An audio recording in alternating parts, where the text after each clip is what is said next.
Umalo sa 37 degrees Celsius ang heat index sa Lipas City kaninang tanghali. Kaya ang Health Authority pinayuhan ang publiko na palagi ang uminom ng tubig at umiwas sa pagbabad sa initan para makaiwas sa sakit. Alamin yan sa report ni Denise Abante. Kasama ang pamilya nagtungo sa isang mall sa Lipas City ang mag-anak ni Louie mula sa Bawan, Batangas. Bukod daw sa pamimili at pamamasyal, nagtungo rin sila dito para magpalamig dahil sa matinding init na naranasan kaninang tanghali. Sobrang init po, ma'am. Kaya yun, naisipan namin na rin na sumaglit muna dito po. Hindi siyempre yung libreng aircon. Summer po kasi di expected na rin po. Malamang po.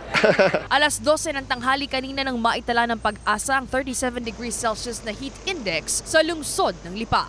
Bagay na may tuturing na extremely cautious o kinakailangan ng matinding pag-iingat dahil sa init ng araw ayon sa Pag-asa. Yung classification po natin is nakadepende po siya sa NOAA and regarding po dito sa heat stroke. So, extreme caution po tayo pagdating sa heat stroke. Yung range po ng 33 to 41 degrees Celsius na heat index, possible po kasi yung heat cramps and heat exhaustion.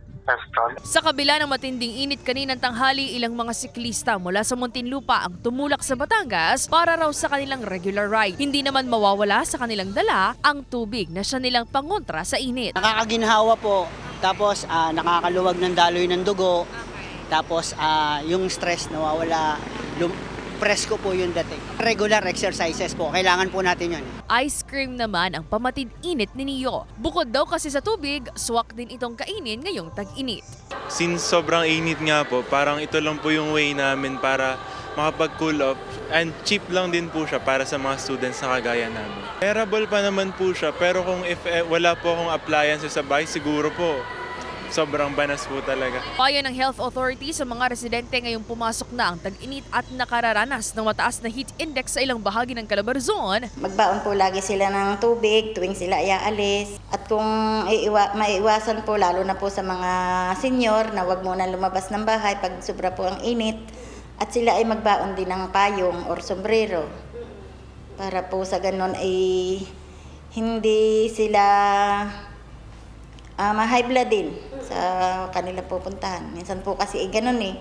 Kasama si Kel Ravaca, Denise Abante, Balitang Southern, Tagalog.